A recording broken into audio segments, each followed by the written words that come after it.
Então, o que fez com que essa geada não pudesse ocorrer, por exemplo, uma geada negra, né, uma geada branca, essas condições de umidade são fundamentais, e aí, ao mesmo tempo que a gente teve uma massa de ar seco e fria muito intensa, de grande extensão, atuando na região centro-sul do Brasil e se estendendo ali até o norte, até o sul da Amazônia, poderia ter sido muito mais intenso se não fosse essa umidade em função desse jato e em função do ciclone que se formou ali, tomando como base a frente fria que estava se deslocando. Então, esse foi um primeiro indicador de que a geada poderia ter sido ainda mais. Ela foi, eu vou trazer algumas informações, ela pulverizou em alguns municípios, né, algumas áreas específicas na região centro-sul. Ela já trouxe prejuízos, perdas para as lavouras, principalmente milho,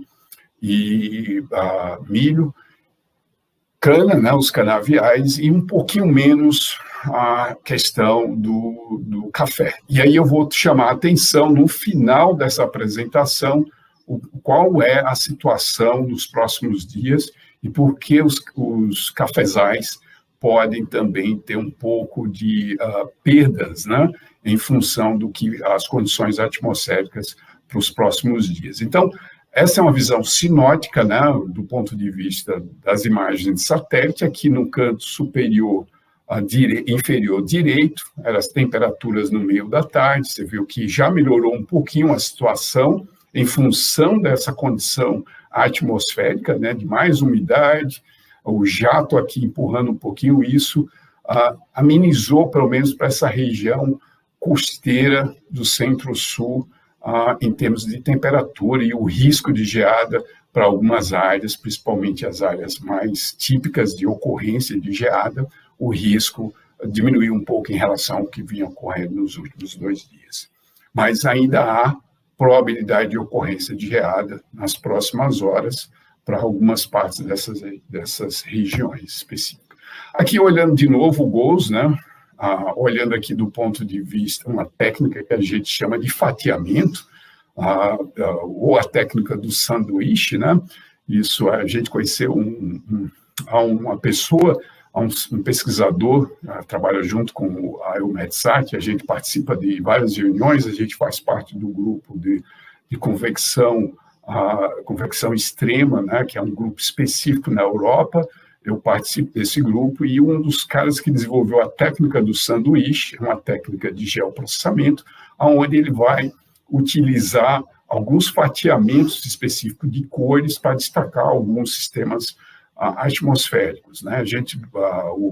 O pessoal da NOAA também chama isso técnica de sandwich, ou que a gente aqui destaca como a parte de geoprocessamento, separando as cores que, de certa forma, tragam algum sinal, né, atmosférico para se diferenciar. E a gente vê novamente, né, os jatos aqui, através do espalhamento dessa frente fria que está atuando na região da Argentina, se deslocando para o oceano.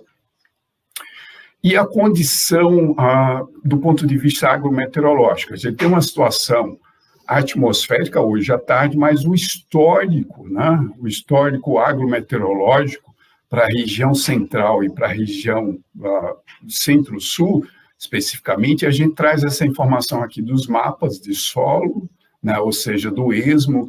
O ESMO é um instrumento que a gente chama Soil Moisture Ocean Salinity. Através desse instrumento, a gente decodifica as informações e consegue mapear a umidade do solo. Aqui, um dos produtos do LAPS, que é o mapeamento da umidade do solo semanalmente para todo o Brasil. E aqui a gente traz em destaque um dos mapas mais recentes, né? Ou seja, dia 20 de junho, foi uma semana de 14 a 20 de junho, com destaque aqui, a baixa umidade do solo, né? Ou seja, ele está falando dos 5 centímetros, é a camada superficial do solo que conecta a parte atmosférica com a parte hidrológica, é fundamental, porque é exatamente importante para os processos de evaporação, por processo de evapotranspiração, e o mais importante é onde que está a reserva, né? A reserva líquida para as lavouras, e principalmente para as regiões produtoras de soja, de milho e os canaviais, e, de certa forma, em algumas outras áreas, principalmente na região de Mato Piba, onde você tem também a produção do agronegócio. Mas vocês percebem claramente que para a região sul, isso também foi um outro fator que ajudou a geada não ter chegado à situação crítica. Quando eu falo situação crítica, é que a gente sabe, principalmente no Paraná, historicamente na região sul, é muito comum você ter a geada negra, né? Que é a geada mais prejudicial para a agrometeorologia. Eu vou explicar ali os tipos de geadas e vou trazer essa teoria, esse conhecimento que muitos de vocês aqui podem já ter em primeira mão.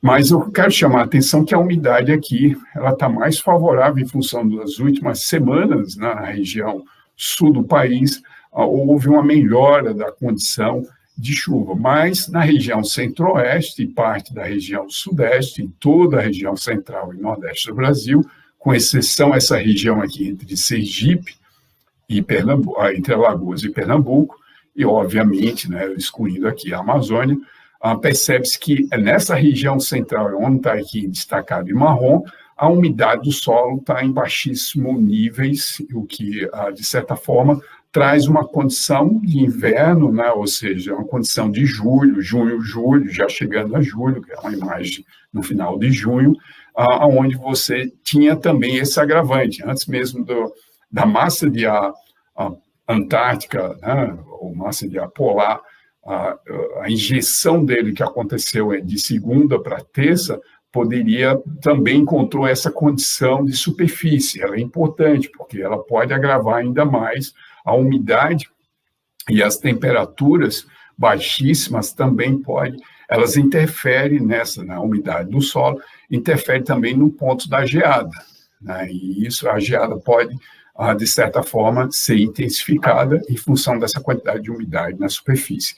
Do lado direito aqui do mapa, um outro produto também de geoprocessamento do lápis, e isso tudo a gente destaca no curso prático, né?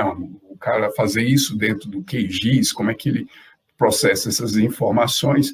Aqui a gente destaca também em junho, no período de 21 a 25, utilizando os dados de chips, né? Os dados de chips são os dados que mesclam informações de micro-ondas, informações do infravermelho e de estações de superfície para gerar o produto de precipitação. Então, o que vocês estão vendo aqui são anomalias de precipitação para aquela janela específica de 21 a 25 de junho, levando-se em consideração uma climatologia desde 1981, quando os dados chips estão disponíveis. Então, com isso, utilizando geoprocessamento, é fácil, de certa forma, traçar essa metodologia de anomalia com os dados atuais, olhando uma média desde 81 para essa semana específica de 21 a 25 de junho.